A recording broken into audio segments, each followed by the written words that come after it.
This is Alex Wood, and you're listening to Open Pike Night, the podcast which always fixes it in post or fix it in prep.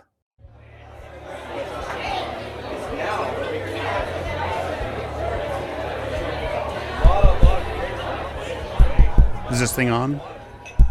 Hello, hello.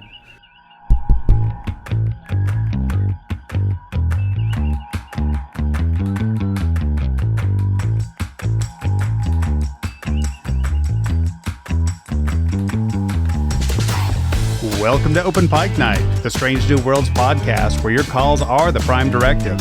I'm your host, John T. Bolds, here tonight with some great callers and a fantastic guest rendered painstakingly clearly on our screens. But first, as always, I am joined by my co-host. Unfortunately, Jesse could not make it. He is still trying to figure out how to plug his PS5 into the AR wall.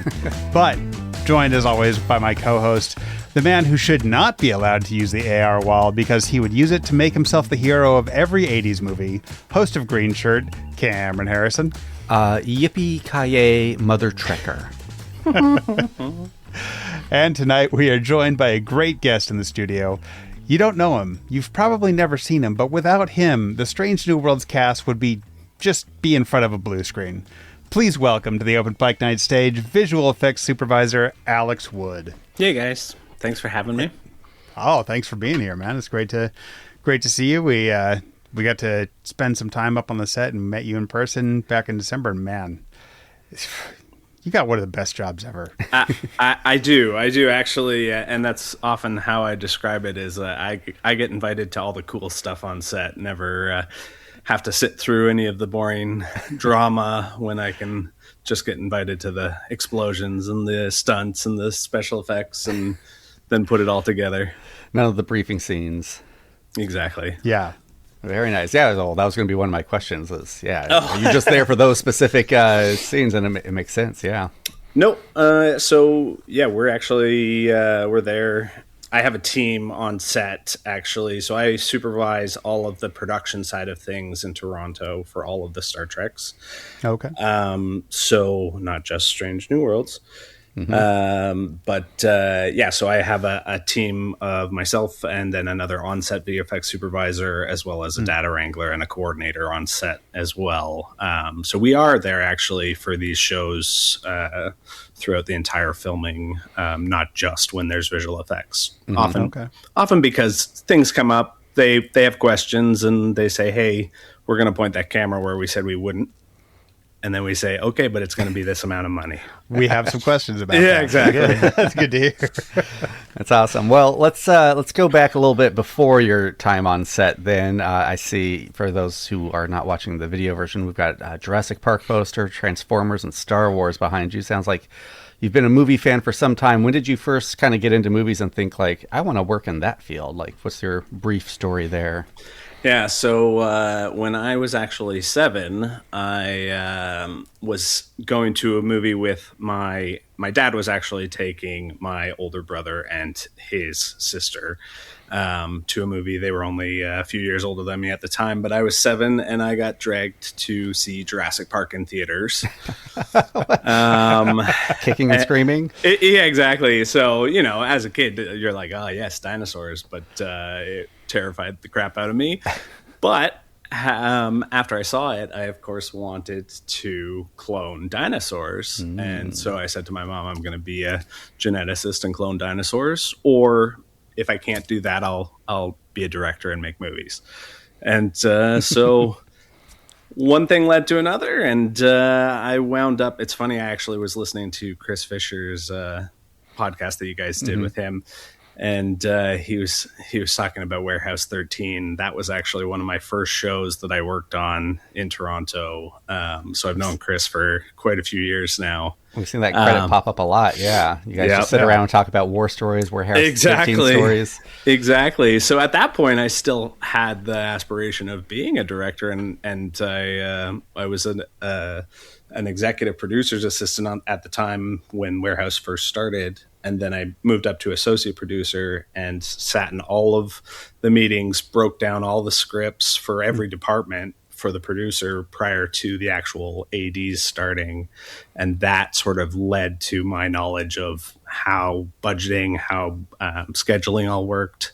And that became an asset for me in terms of being able to then use that as a VFX supervisor to break down scripts. But at that time as well, Warehouse 13 had a ton of visual effects work. It wasn't huge, but it was, there were a lot of shots. And so I really asked all the questions to the VFX team on the set there. And they were the ones who kind of gave me the insights and gave me a foot in the door to kind of launch my VFX career.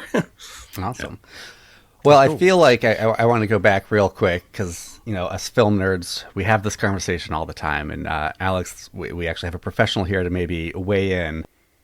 The conversation is always, why does Jurassic Park, one of the first movies to employ CGI on a wide scale, have some of the best CGI, while movies that came out 10, 15, 20 years later, it's terrible?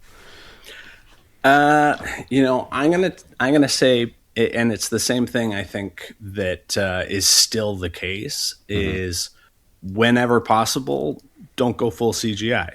Right? If we can enhance, if we can base something on reality, if we can ground it in a practical shot, your brain believes everything because you have something that you can kind of relate to. It's relative, physics.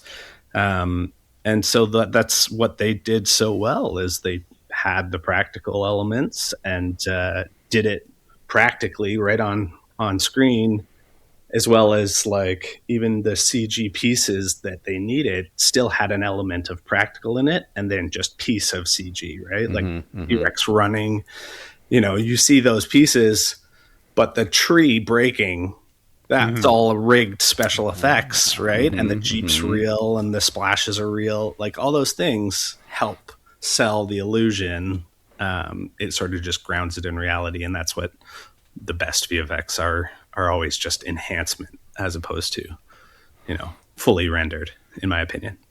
My opinions feel vindicated now because I share them. So thank you. Yeah.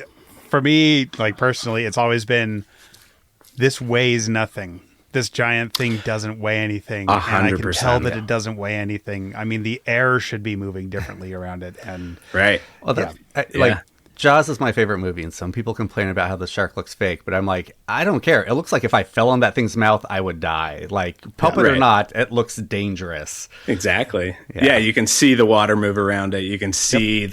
And usually the thing that sells scale and mass like that is actually slowing it down, right? So is letting it take up space and time, letting it move the volume around it, giving it mass in that slow environment. One of my favorite examples of that is actually in Dune, when the Emperor's spaceship, that big orb, first lands. And it sets down, you actually see the big pad compress down, and there's just a bit of air displacement and stuff on the ground. You see all the hydraulics settle in. And you've seen that on gears of planes before. And so that's why you can relate it to something practical. And you're like, oh shit, that's a heavy piece of equipment. Dune did scale real good. Yeah, but that reminds me of the Gorn ship coming in at the end of, or at the beginning of Hegemony Part 1. Like, I remember we were all like, that shot is amazing. You feel the scale of that thing coming in. It sounds like, and that was, I assume, all CG, all visual? Yeah. So, for those, I mean, that was a fun episode. Being out, we actually shot that out in a back lot that had been built for Reacher, actually. Yeah. And so, that kind of little community, that town center. Cool. Okay. And so, really fun spot. It's actually. I think I'm the only one who's seen Reacher in the room. Oh, that's probably, fair. Yeah. But anyways, it's just like this kind of quaint little town, and then we came in and lit everything on fire and had the Gorns attack, and But that was.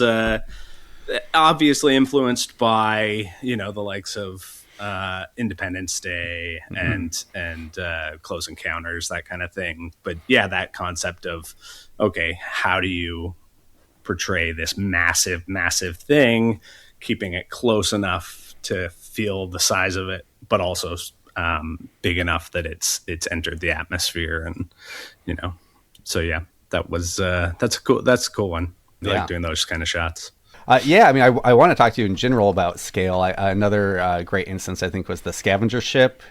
Are there tricks to kind of showcase that scale, especially in space, outside of just making it bigger? Like, because we felt it in that episode for sure.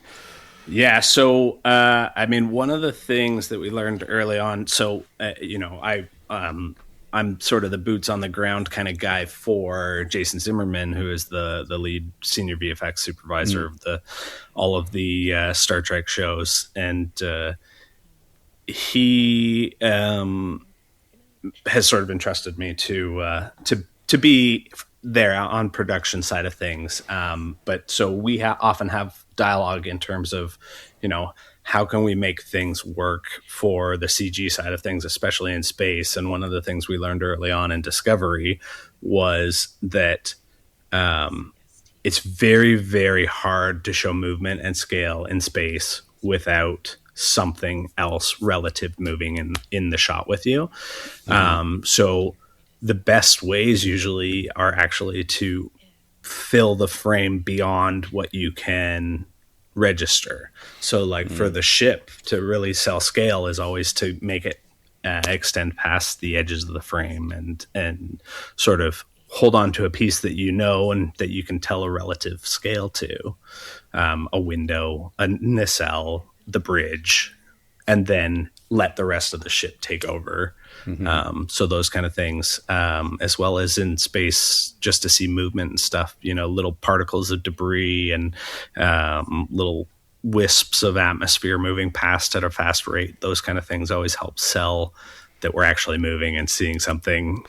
That's why the ships always happen to be right outside of Nebula and Star Trek. Exactly. Yeah, exactly. There's, and often that has come up many times in the past in terms of, space is supposed to be empty and vast, and there's not always just dust and debris particles, but they help us. And is that what you want to look at? Like, we like the nebula. They're pretty. I get it. Yeah, exactly. Well, I mean, we're talking about Star Trek. What is your relationship with Star Trek? Were you a fan beforehand, or what's your Trek story? Well, so my dad used to watch, and I'm sure this is a lot of people's answers as well. My dad used to watch. He watched a bit of the original series, but I think when I was younger and sort of would pass by, he'd have it on, and it was always Next Generation or Deep Space Nine. Reruns here and there, just catching little pieces. I wasn't really drawn to it prior to working on it in terms of, I had my other sci-fi adventures and fantasies that I loved. But once I got into it, it's amazing how quickly you need to know as much as possible, because people have questions. People want to know, what the connections are here and there. And to be honest, I don't I haven't gone back and watched a lot of, I've seen, the J.J. Abrams movie and First Contact and some of the older stuff, but I haven't gone back and watched all these series all the way through. But I could tell you a lot of things about most of the episodes that I've done. And actually, it's been 10 years now that we've been doing Star Trek. I've done 134 episodes. Wow. So, yeah. I'm doing the math. That checks out. Yeah. Yeah. So, I've done Discovery. I did Strange New Worlds, all 5 seasons of both, and Section 31. And Starfleet Academy, the first 2 seasons we've just finished in the past couple weeks. That's fantastic. I like that you say the first 2. Man, we love that show. Right after this, you're liking it? After this interview, we're recording our coverage. We get screeners, so we're recording our coverage for the finale of season 1. Dude, yeah, what do you think? Love it. I think by surprise, I wanted an Academy show, and I was like, okay, yeah, it'll be fun. But I think I've been really impressed by what they've done. Awesome. With it. Going into it, I was like, I'm not sure I'm the target audience for this anymore. I'm like, I don't care. Even I thought that too. I was like, I don't know about this one. Then I saw that first episode, and I was like, oh, Yep. all right. I mean, Paul Giamatti and Holly Hunter alone. Yeah. And then you bring in like Tig and everyone, and then the kids are knocking it out of the park. So yeah. Oh man, and Paul is like just absolutely wonderful to work with on set. Like just so professional and polite, and just like, you know, he just shows up.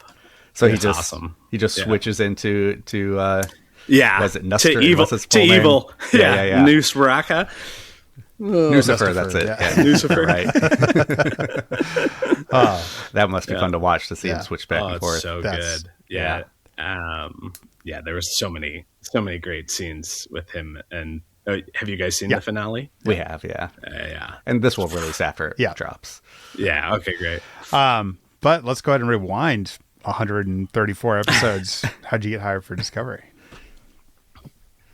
So, thank you for asking. I actually was working on the like vendor side of things in terms of VFX. I was actually at a studio working on post, and we just finished the first season of Legion for Marvel.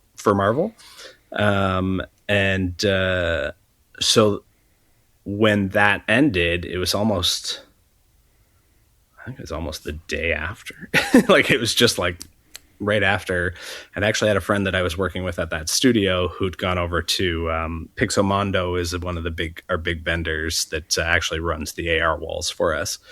And he had called me and said, "Hey, I've got a show that needs an on-set supervisor. You'd be willing to interview for it?" And so I was like, "Yeah, sure." That was a Monday night. Went interviewed with Jason Zimmerman's number 2 at the time, and we hit it off really well. On the first episode or the second episode of Discovery, they had an on-set supervisor who had did a little bit of a faux pas and paused production when they shouldn't have, and so they actually brought me on. They basically sent me a contract on Tuesday night at 5:00. Walked into my boss's office and said, "Hey, I've got a show. I'm leaving." and she said, "Oh, really? When?" I said, "Right now. It starts tomorrow morning at 8 a.m." And then I walked on to episode 3 of Discovery, and Wow. and I've been on Star Trek ever since. Yeah. That sounds like a captain's origin story in a pilot episode of Star Trek. I'll tell you more about that at the very end. That's my sweet. joke. Is the walking onto that set? Hell yeah. A visual effects supervisor walks on the bridge. Yeah, exactly. That's exactly. great. So as a visual effects supervisor, I don't know how many thousand feet up we want to say, but what does your job description entail? So yeah, I mean, VFX supervisor is kind of a broad term in terms of, you know, it could encompass many things. But for myself, I started out on Discovery for the first 2 seasons as the on-set supervisor, and so I would be there during the day, shooting with production all day on set, and basically making sure that what they said they were going to do in the budget is what they were shooting on set.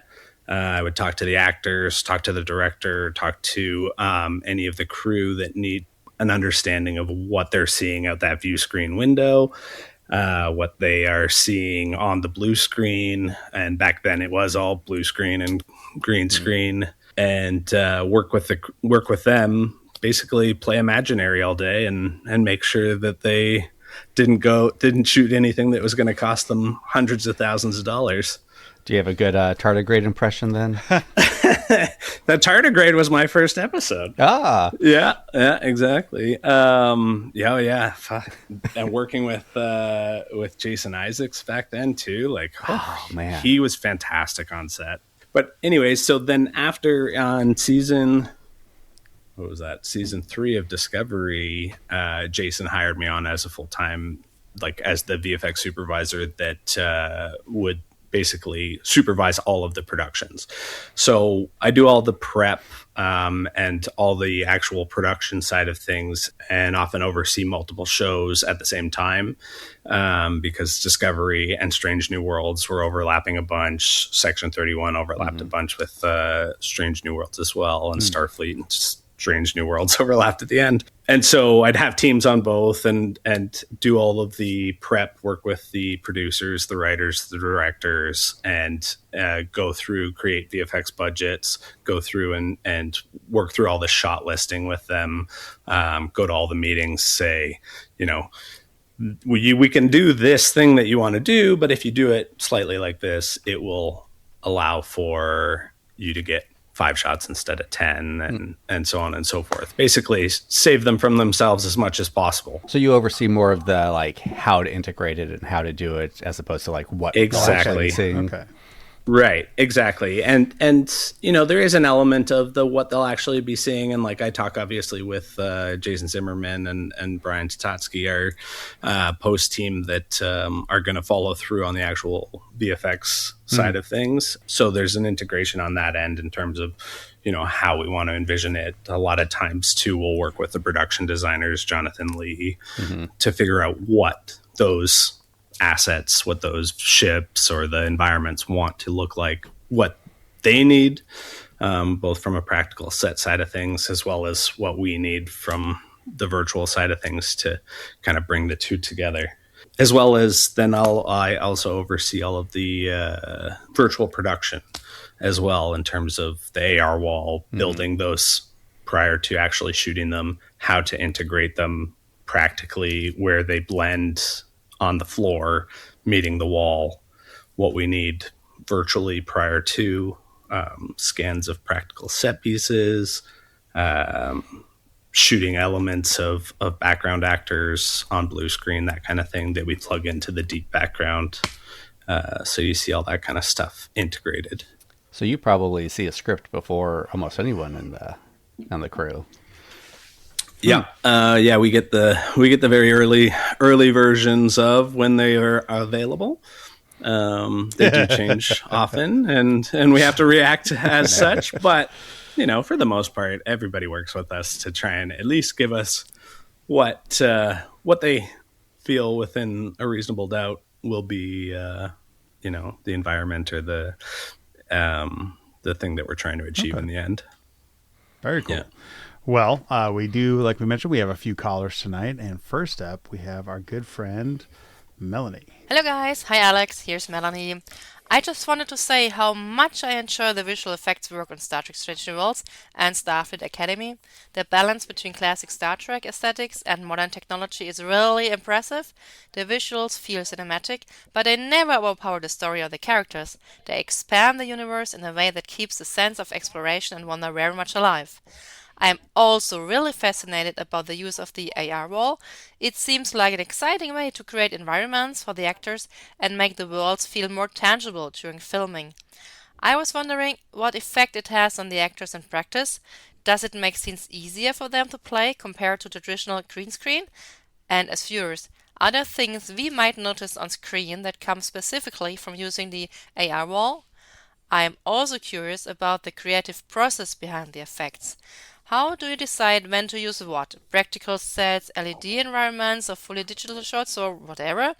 And are there visual effects in the shows that viewers might not even realize are effects? Subtle things like set extensions or environmental adjustments? And finally, is there a particular shot or sequence in either series that you or your team are especially proud of? Thank you for the incredible work you and your team put into these shows. It really helps bring Star Trek universe to life. Live long and prosper. You guys are definitely paying her. Those are great questions. You should. Thank you for that question, Melanie. Wow. Honestly, I'm been so proud of being a part of such a small team for the visual effects.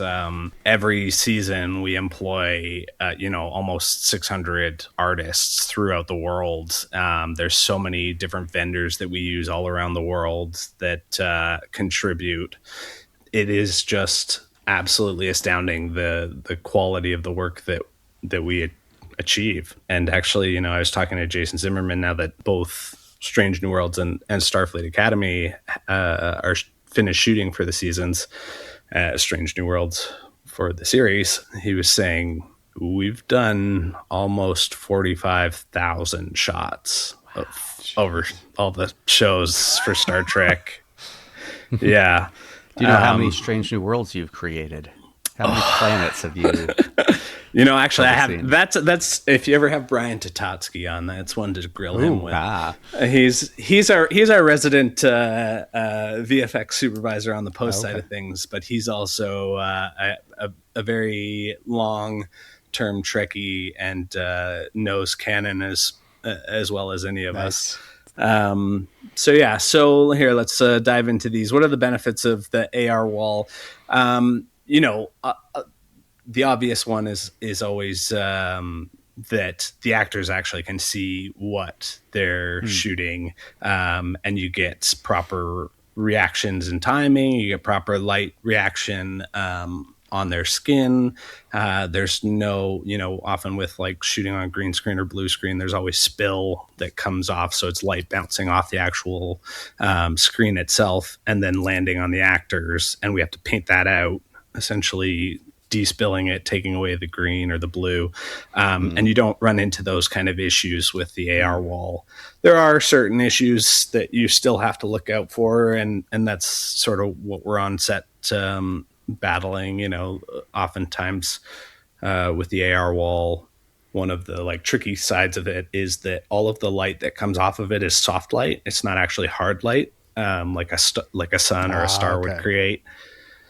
Or even a spotlight or like a, a pot light. Those all create a hard light and cast like a really hard shadow. And so oftentimes we'll use studio lights, we'll take out panels in the ceiling or in the wall somewhere, and shine hard studio light onto the actors to create that effect. But it often means too that we have to avoid that light, because what it would do is actually create like a halo effect on the skin of somebody. We call it bloom, where it would actually land on the actor. But if there's not a proper light in the environment right behind them, then we would have to paint out all that light that spills on the actor as well. So there's all these like little tricks that we kind of watch for and avoid as much as possible while we're shooting. But another obvious benefit is that you can shoot in an environment, a Strange New World, for as long as you need to get the actual shot, and you can get all your different angles, as opposed to on location. You've got sometimes only a couple minutes for a sunset, and that happens to be the best possible lighting scenario for most directors of photography, right? So that is a great aspect to it. And when we started working with, we started with the AR wall on season 3 of Discovery and season 1 of Strange New Worlds. And we've done over, I had calculated it not too long ago, we've done over like 80 environments on the AR wall. And, each one is its own challenge and stuff. But when we were first starting out, trying to figure out, what are the best uses, and like Unreal Engine's evolved so much. There used to be things like that we couldn't do. First seasons, we couldn't have any animation on the wall because it would just eat up too much of the video RAM processing. And that sort of evolved over the course of the years, and even in season 3, just saw in like the Vesda temple. Those were actual animated city blocks kind of in the prison that are all moving on the wall with live triggering animation that we could have never done for a season. And then now seeing, UKEC in Starfleet Academy, that's a great example too, where now all of a sudden we've got a ton of animation throughout the background.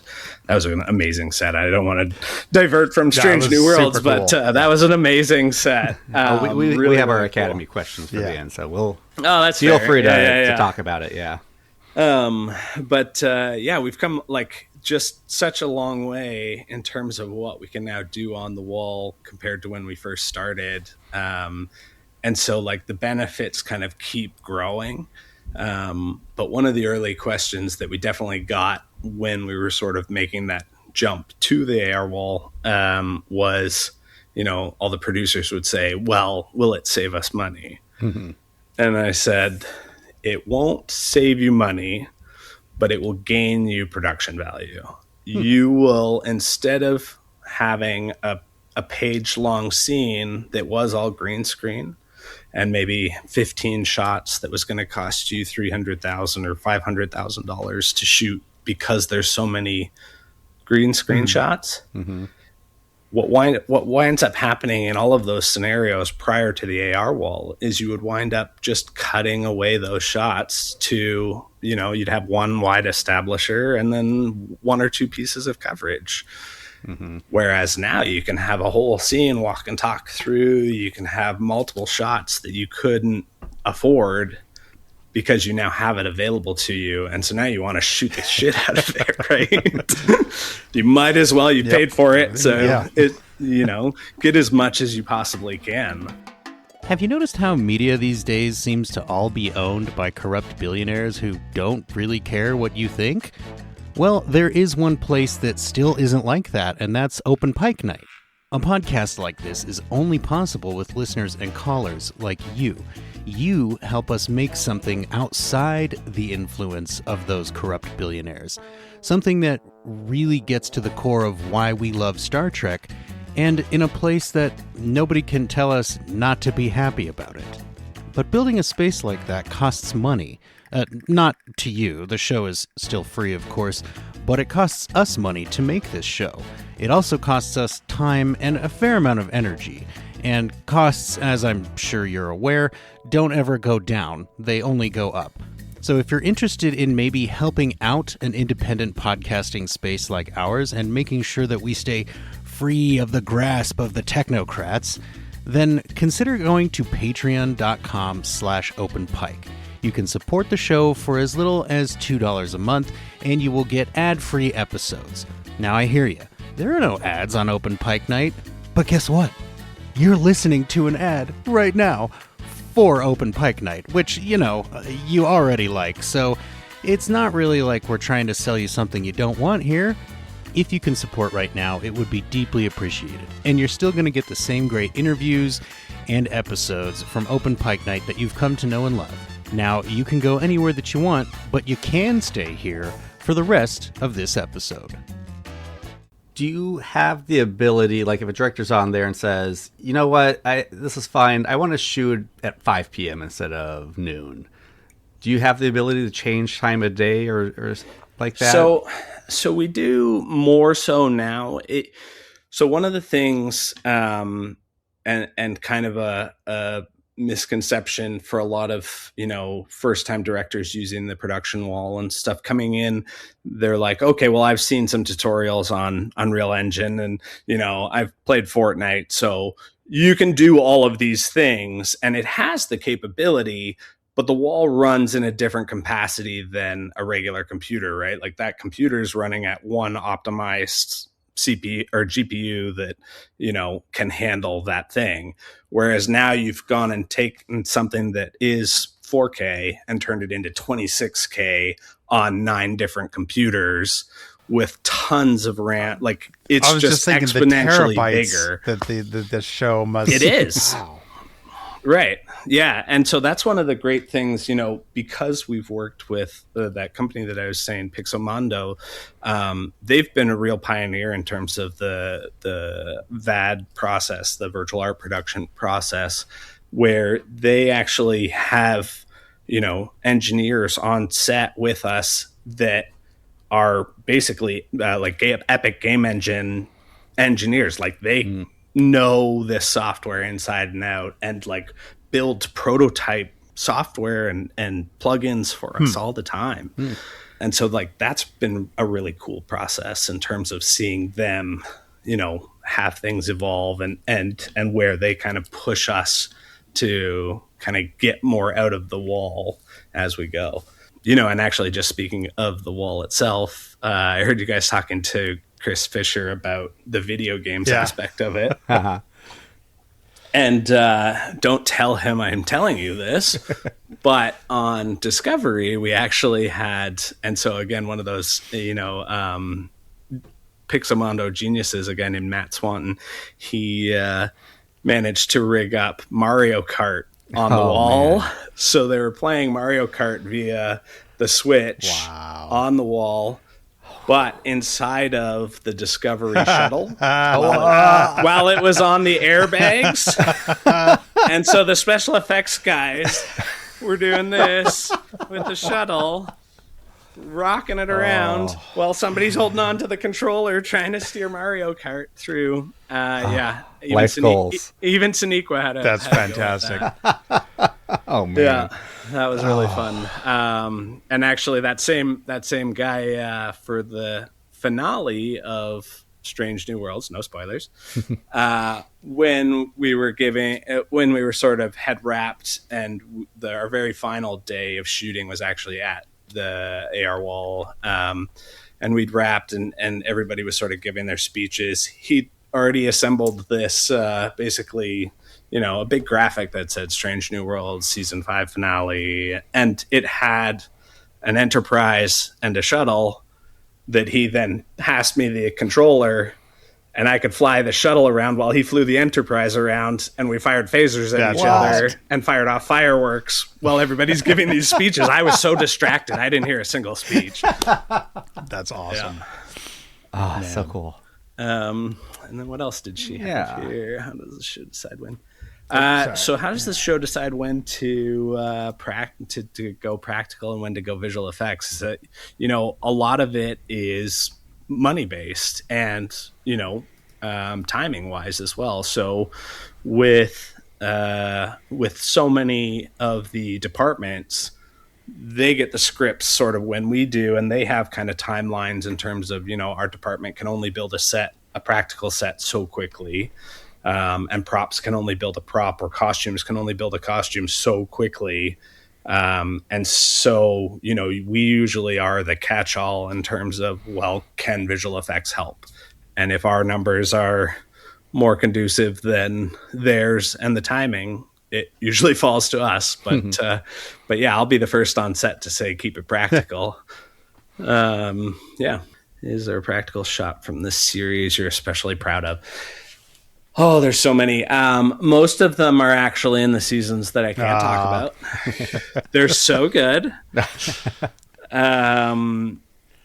Actually, season 4 and 5 are so fun, but there's also so much from our end that was we're like, oh my God, we're submitting these for Emmys because this is going to be such a great season. And one of the ones that I had before was, oh my gosh, what episode is that? 201. The Klingon, I think the D7 arrives to fire at the Enterprise and the false Federation ship. And there's a shot where you actually see the weapons start to spool up and chamber on the side of the D7, one of the nacelles. And that, I think, was one of my... it's just such a fun, again, it kind of goes back to that Dune thing where it's you just get to see just a little piece of the physics and the dynamic of the actual ship and how it works. And I think those are always really fun to work on. Throwing around D7 nacelles, and you say you haven't watched every Star Trek episode. I've never seen a single one. All right. Well, we have another great caller tonight, our friend Abby, who is a diehard fan of our series and all of these series. She works for you as well. Here she is. Hey, Open Pike and Alex. This is Abby Summer from the First Flight Podcast. First of all, Alex, thank you for all the behind-the-scenes work that you do. I know you guys never get enough credit for all of the beauty that you send our way, and I just want to let you know that there are some of us out here that appreciate it. So here's my a slightly multi-pronged question here.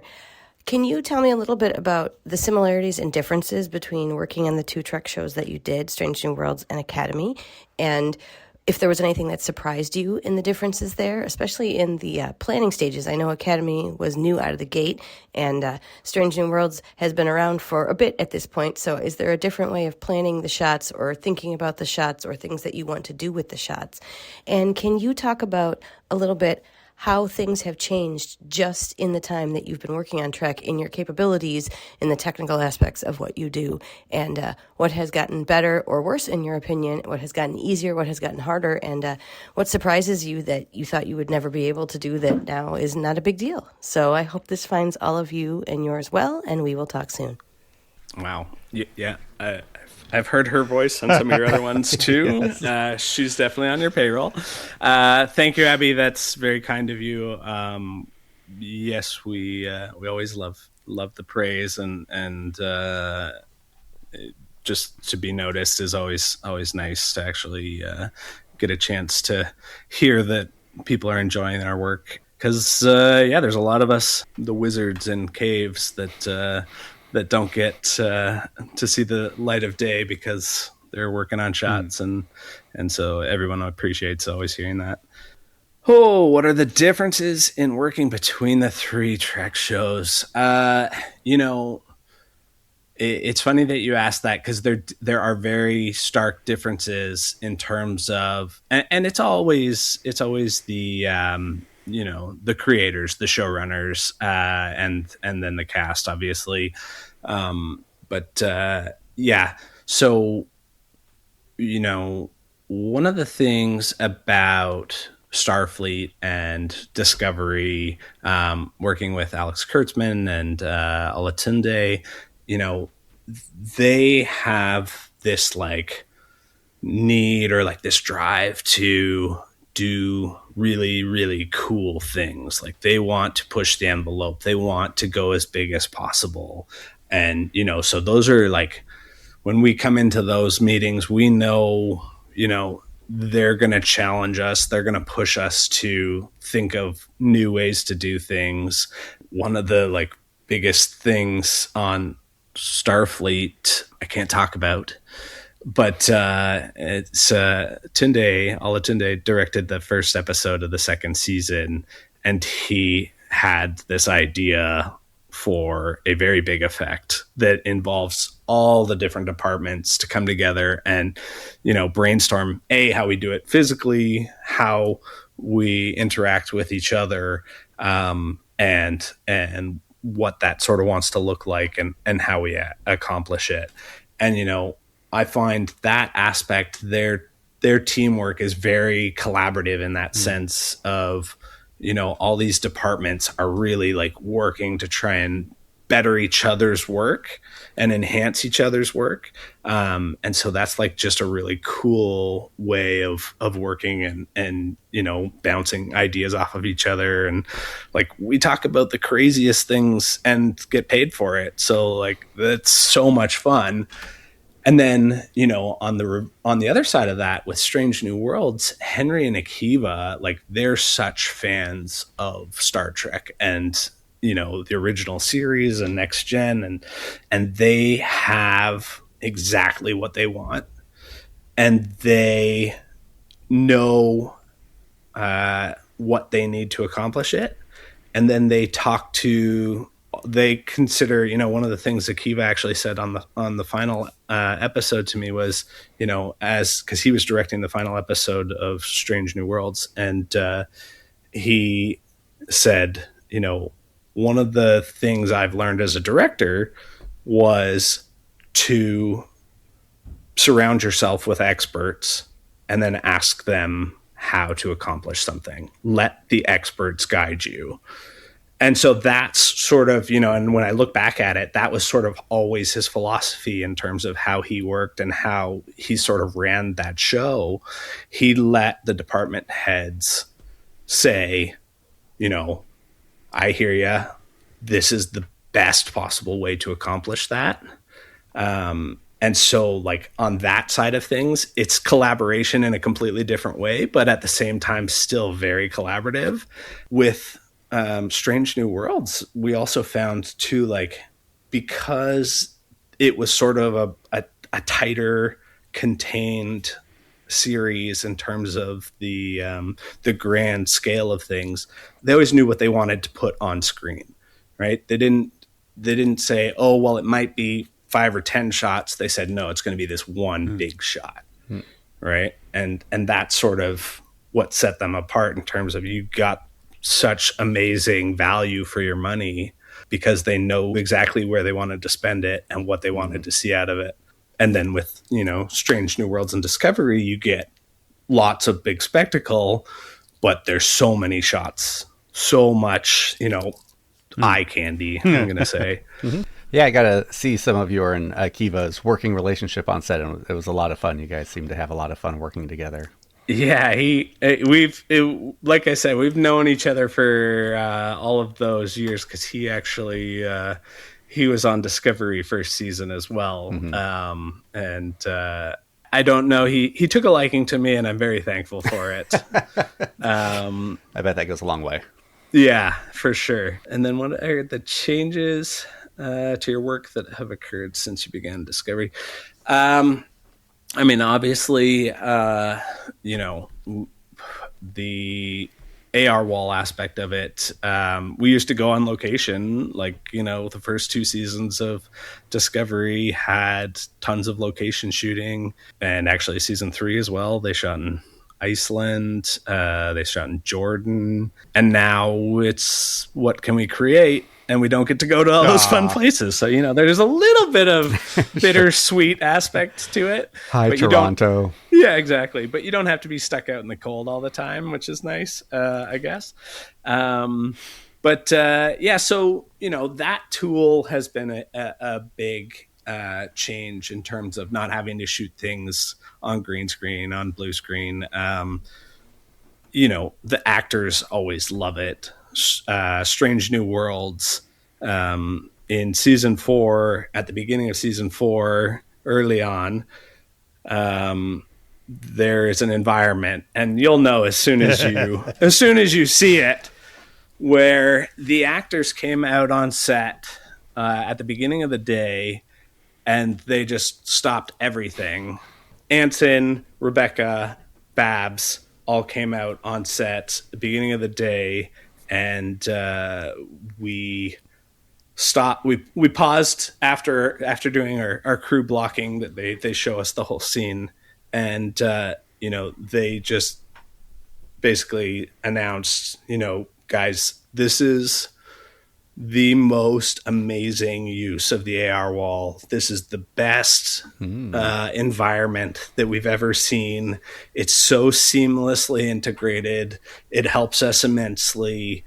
And what a beautiful design. And they thanked us. They thanked the art department, all the production staff that made it all happen. And it was just a really nice moment to actually have it acknowledged on set, and how much the actors appreciated the work, because it was a very cool environment. Oh, Can't man. wait. Yeah. So we have a 1 set tease. All right, got it. Yeah, exactly. There's so many good ones. I mean, there's one I'm thinking of that I know is in season 5 that I'm very interested to see how you pull off. Oh yeah. Do you remember what episode? Oh, I mean, Should I? Yeah, we'll cut this part. Oh yes. Yeah. Bernadette spoiled everything. Yeah, she told us. She's like, Did "You want to see she? the costumes? Yeah. Like, Did we're doing she? this and Like, this." here's- It's like, oh, okay. She's like, "You guys had an NDA, right?" Like, Okay. yeah, but we okay. It was pretty funny. That's great, actually. She would. It's funny. Season 4 and season 5 just completely blend together because we only had a couple weeks off in between shooting them. Right. And so I often am like, oh yeah, the first episode of season 5, which was actually the first episode of season 4. And so there's a couple in there, there's 16 more episodes of pure excitement and fun. So getting back to the question of, what's changed, or what have we been able to do that we couldn't at the beginning? The AR wall has been such a huge thing, but we also used video monitors and projections out the windows, like because we repeat starfields, nebulas, planets, all those things, if we can ever put them outside the window, it saves us a VFX cost in the long run that we can, amortize over the season or over the series. So there's a lot of that kind of stuff that's improved. And actually now too, the way that the softwares have all developed and tracking has all developed, we're able to add pieces to, in Starfleet Academy, the waiter that has the, I don't know if you remember that piece. There's a party scene with a waiter that has a metal appliance kind of in half of their head. That was all added in post, just basically tracking it in, as opposed to having a prosthetic on set and having to actually do it all. So, those kind of things are getting a lot easier in the sense of, now we can sort of drop in. You can use it for smaller stuff. It doesn't have to be a whole planet. You can use it for smaller stuff. It doesn't have to exactly. The costs come down, and you also don't have to outsource as much. So, all right, this isn't on our list, but I've thought of this question a few times. In the future, as this gets developed, are these going to be gaming awards that are won for these things, or are these going to be TV awards that they're going to have to add game developer categories to? We actually were talking about that on set a few weeks ago as we were doing the finale of Starfleet with some of the Pixo guys, is that they really do need to add a virtual production category to the Emmys or Golden Globes or however they want to do it, because there is so much work that goes into those prior to, and they're so elaborate. And with Discovery, that, I don't know if you remember the Breen ship, that alone built in all in Unreal Engine. The guys who created that, again, they dropped in digi-doubles of the Breen and were running around the ship with a game controller with them. So cool. Yeah, and it is literally 10 kilometers long, in actual physics, that you can explore the entire ship. It's pretty amazing. They could do some really, really cool games with the environments that we create. Are they looking at a screen that would be on the AR wall that the audiences are seeing, or do they have the POV of the person they're controlling and can see the whole wireframe? Both. I mean, they can do either. They dropped in. They were running around third person, like a Fortnite kind of scenario. But they could do it as a first person. Just set it up as a camera. Yeah, it's crazy enough. It's a click of a button for them now. So neat. Yeah. So I was wondering if, Star Trek is known for redressing sets and being able to turn the Enterprise into another ship. Are you kind of able to do that with the digital assets too? Say 100%. Yeah. And are you able to what you're asking for is a lot of money, but if we just add this nacelle to the Breen ship and change the colors, we can get you for a lot cheaper. You can do that. Yeah. And, one of those aspects too isn't necessarily always that we're just trying to save costs just to be cheaper or just to get more out of the same thing. It's also timing wise. There's a lot of ships in the toolkit that get kit bashed to kind of create new things. We'd steal nacelles from pieces, saucer sections from others, and so on and so forth. Or it's just a repaint. It feels like a completely different ship. It happens often too because we don't have time for a full redesign. A lot of things for season 5 and even mid to late season 4, there are a couple of those kit bashed kind of scenarios, as well as we brought in some digital artists in-house that would just start building ships and building assets for us, as well as with those virtual production environments in the AR wall, you wind up with a lot of pieces that fit in the background of others. Because those are heavy rendered pieces, they're very textured and they take a lot of time. So, the closer we get to shooting days without knowing what that environment wants to be, the less time we have for bespoke pieces as we go. Makes sense. Yeah. Speaking of less time, what is the most outrageous last-minute ask you've ever gotten? Oh my God, we get so many on all shows, not just Strange New Worlds. What are the last minute asks? I won't say what show it was from because I love this person dearly, but we had someone who is very senior saw a colored rendered shot that they'd seen probably 30 times before, had it be delivered for, basically almost final approval. And they said, this just can, that one thing be over there. And it meant completely reanimating the entire shot, starting from scratch when it was supposed to be delivered the following week or two. It was one of those. So we get a lot of that. But, on set as well, too, like we very often have, for whatever reason, out of necessity or time or cost, we get crazy requests like, hey, this window we're going to look at that we've looked at 55 times this season, we're going to put a big light right in front of it. Can you guys paint that out? Get that all the time. Or we had one recently where there was a piece of a costume that was too heavy to move. And so it needed wheels. And so we got asked to paint out the wheels on the costume. There you go. Don't want to see those wheels. Yeah, exactly. So yeah, we get a lot of those kind of things for sure. Part of the job. Exactly. I mean, I'm not suggesting this is who you're talking about, but I do know from listening to other interviews that you get to work with Jonathan Frakes a lot. Do you have any great Frakes stories? Oh my God, I love Jonathan so much. You guys have talked to him too. He's just such a wonderful person. Oh, I have so many good Jonathan Frakes stories. When I first met him, obviously it was on Discovery, and I was the on-set supervisor, and he knew when I had an issue with something because I would just sort of come and slowly stand over his shoulder and hover.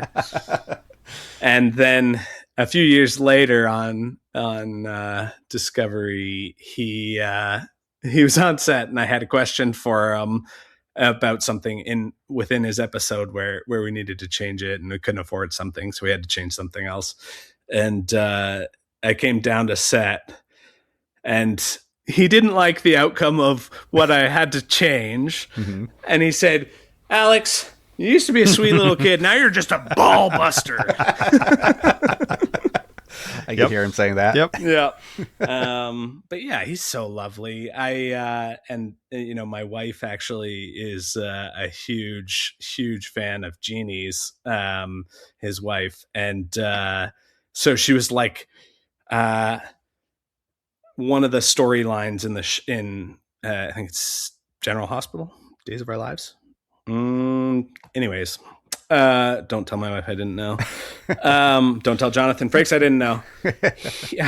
My wife texted me about some storyline on the show that she'd just found out, and his wife's character, her husband or kid had died on the show, and she's like, "Why didn't he tell us when we were at dinner the other night?" And so he called her and was like, "Hi, this is Jonathan Frakes. I couldn't spoil it." but yeah, so he's just, I don't know, he's just such a lovely guy. An amazing ambassador for the franchise. He really is. Yeah, he really does brighten up everyone's day. And like on set, he's just all day, he's singing show tunes and just so loud and wonderful. He's always, if there's ever a day where he goes into the night or we're starting late, he often yells out to the cast, "Don't let them see what time you filmed it." Good advice. Very good advice. Mm-hmm. You mentioned kit bashing, so we're going to ask a couple Strange New Worlds specific questions. We did notice another ship or maybe not a ship, maybe a phone booth in that ship. Was that from you? Who's responsible for the TARDIS, Alex? Yeah, I mean, those are definitely. I think it was Jason Zimmerman and Brian Tatatsky, but those are consistent asks from Akiva and Henry in terms of, can we sneak these things in here? There's an episode in season 5 where Akiva, throughout all of prep, was like, we need to have the event horizon in the background. Yes. And we're like, I don't that's a massive ship. I don't know how you would just sneak it in there. It went somewhere for 7 years. It went somewhere. Right. Who Yeah, says exactly. it didn't go there? Exactly. Yeah, exactly. Hey, I'd be the first one to throw it in there. That was honestly my very first horror movie that I ever saw. That my parents wouldn't let me watch it, so I watched it at 2 a.m. As the 13-year-old or 10-year-old or whatever, and scared the shit out of me. But Yeah. It'll do what that. a great Yeah. movie. It's one of the first DVD. I was like, I need this DVD because there are scenes I need to freeze frame and see what those flashes are. There's apparently a whole section of that movie that never got aired. Yeah. Nobody really ever saw of the all those flashback pieces. Yeah. It's like, Yeah. I know. That's one of those It's like one of the missing director's cuts I would love to watch. Exactly. the commentary behind the scenes if I did that. Yeah. Scavenger Ship definitely had a lot of kit bashing aspects to it. And actually, funnily enough, that was one of those ships where the original concept from Jonathan Lee was unproducible on our end because he'd gone 10 times further in terms of the actual kit bash of it all and had so many ships as part of it that we just didn't have the time or money to be able to actually put as many individual different ships and different pieces of scrap to make that sort of the original design. So it was a compromise, but it still came out pretty awesome. Well, speaking of horror movies, I love a good zombie in my Star Trek. Was there any visual effects done to them, or was that pretty much all practical? For a lot of that is practical. There is some cleanup here and there, but and then there are a few digis in there for them disintegrating and for them climbing on the side of the tower and stuff like that. But the prosthetics team did an amazing job. And a lot of times too, we'll do cleanup here and there, or when you see an actor's eye when you don't want to gamble. They did a pretty good job, but needed some cleanup. But yeah, the zombies were a lot of fun to shoot too. That was Dan Liu as well. Yeah. Good director. Yeah, he's fun. Yeah. Are there any directors you want to kind of shout out who really seem to get how to use visual effects? Oh, I mean, there's been tons throughout the years. Doug Arnikoski is one of those directors who really understands it and, again, uses it where it's going to show its value. Olatunde likes to push VFX and get as much. I mean, he wants as much and as big as possible for everything, but definitely VFX.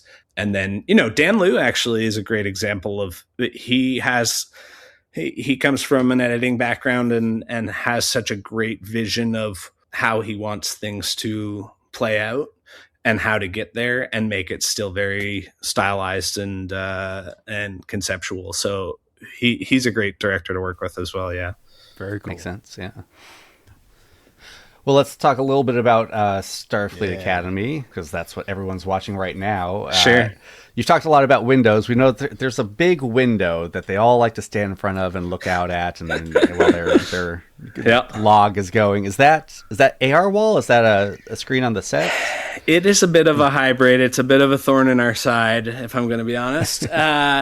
Because there's no tracking to it. So it's not quite an AR wall in the sense of having camera tracking like we do in our environments, but they are digital environments built in Unreal. So we can change the time of day. We can change the shuttles and stuff flying past and all that kind of stuff. So it's not a blue screen. They are looking at it. It is a big video monitor, and it's a big LED wall that wraps around that entire opening in the atrium. But yeah, so there are little tricks in there that we try to avoid seeing, where we're missing the parallax that would naturally happen if we actually had some tracking on. Yeah. And the glitter vomit. Was there any practical glitter vomit, or is that all digital vomit? I do have a very good test that the props master did of practical glitter vomit. And it is very funny. It is exactly what you think it is, and surprisingly worked well. But they didn't want to have to worry about the costume cleanup or the reset times on set, not to mention the lingering glitter that would shine its way onto screen throughout the year, I'm sure. Yeah. And what is your Venmo account to maybe get that footage released leaked to the public? Oh, I'll send it right now. All right. Yeah. And so how about, it was the second episode? Star Trek loves their whales. And we had a little bit of a debate because we weren't sure if the room they were in was an aquarium or was it like a Starfleet Academy AR wall where there was like a whale screensaver on. Can you shed light on that? Does the ship slam into the ocean every time they land? It should, right? So that it's funny that you say that, because there's so many of these things that the art department's planned out, and they've got, the schematics and the maps of where this exists in relation to the actual campus and all that kind of stuff. But the audience doesn't see that. And so there's a lot of times where you're like, where is this? It is an aquarium observation deck down in the bay. It's kind of like sunken kind of straight down in the bay, that you can access through the War College underground. Those whales were agreed upon to be very distant whales, not 2 feet off the glass whales. So, things happen. Do with that what you will. Whales are going to swim where they want, even the digital ones. Exactly. Yeah. Being a good visual effects I know supervisor is being a diplomat. So, yep. That episode's all about diplomacy. Right. That's right. That is true. I'm now wanting the Starfleet Academy DVD to come with like a campus map. Like, man. A little guide, a little guided tour is what you need. Maybe led by a exactly. Dot. That's right. Who I did notice, and I was gonna mention this on our episode, like Dot's just disappeared after like season 4 of this, or episode 4 of season 1. Like I haven't seen a Dot in the background in a while, which makes it like, they'll be back. Okay. Oh, good. They're not gone. Dots are one of the ones that we actually hired an in-house artist to come in and start adding more dots back in because they were getting costly. Okay. Oh, nice. Yeah. At the beginning of season 1. If they're, Starfleet Academy is supposed to be for a younger audience. If there are students or aspiring artists out there who want to get into this new kind of visual storytelling and production, like what would your recommended either crash course or course of study, or like what should somebody who wants to design for the AR walls of the future be learning and studying today? Well, for the past couple of years, I've recommended Unreal Engine. If you're brand new to it, go play Fortnite, run around in it, and then download Fortnite. It's all a free program in terms of creating the actual environments and that kind of thing. Fortnite has a very user-friendly version of creating environments and maps and stuff. And then there are a bunch of online virtual environment tutorials. A guy named Matt Swanton, who is one of our Pixelmondo engineers, he actually does talks at Epic Con. I think it's called Epic Con. and he's got a podcast or basically a tutorial of, here is virtual production. And he is one of the greatest minds in virtual production. So I would definitely look up his stuff, and that's a good film production starting point. And basically, if you have a computer and an internet connection, you shouldn't be paying to learn any of this stuff. Like if you actually want to do it, it's there for free. Go do it. Yeah. Yeah. This is the first time I've asked someone how to get a job, and the answer was play more Fortnite. Yeah. So I'm here for it. Yeah, like I said at the beginning, my job is imaginary all day. I get invited to the cool stuff, and I often describe it as I speak nerd, or I translate nerd to geek. There you go. Yeah. I like it. Fortnite is the solution to all of Star Trek's problems, like we were talking about last episode. You want more kids to watch Star Trek? Put Star Trek characters in Fortnite. I guarantee you your numbers will go got the crossover right there. Exactly. Right? So we're waiting to hear about further seasons of Starfleet Academy and, of course, Star Trek Year One. You've got all those digital assets saved, right? They're not going anywhere. Mm-hmm. So what are you up to now? Are you still maybe pursuing directing a little bit, or do you have any projects on the horizon you want to talk about? I don't have any, actual studio projects, but my brother and I actually have our own production company, and we are 3 features deep with 2 more on the horizon. And then I've got an animated kind of young adult series that I'm trying to get off the ground as well. So. Yeah, more from me in the future. Fantastic. I hope so. Excellent. Yeah. Excellent. Well, Alex Wood, it's come to that point. Open Pike Night is an open mic night themed podcast. So, did you prepare a joke for us tonight? All right. So, when we were talking earlier about how I joined Star Trek and my very first experience on Discovery, like I'd said, I'd gotten hired rapidly, and it was a Wednesday morning, the very first day of episode 3 of Discovery, season 1. And my boss walked me on set to the director, who was Akiva Goldsman, and said, "Hey, Akiva, this is Alex. I want you to meet him. He's going to be the new on-set VFX supervisor." Akiva looks up at my boss and says, "Is this the guy?" "Yep." And he looks at me and he goes, "Are you any good?" And I said, "That's what they say." He's like, "Who are they?" And I said, "Well, my mom thinks I'm good." He giggled, and we've been friends ever since. That's fantastic. You do a very good Akiva Goldsman impersonation. That's awesome. Man. Well, speaking of Akiva, I don't know. He's part of season 4. Do you have a one-word tease for us, Alex Wood, for season 4 of Strange New Worlds? Not anything that would spoil anything, but when we watch season 4, we'll go, "Oh, that's what he was talking about." Other than really impressive set. Oh my god.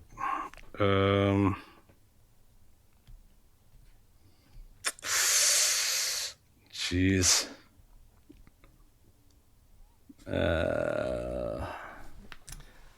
I'm gonna examples. Or if you got one. Well, I was gonna say.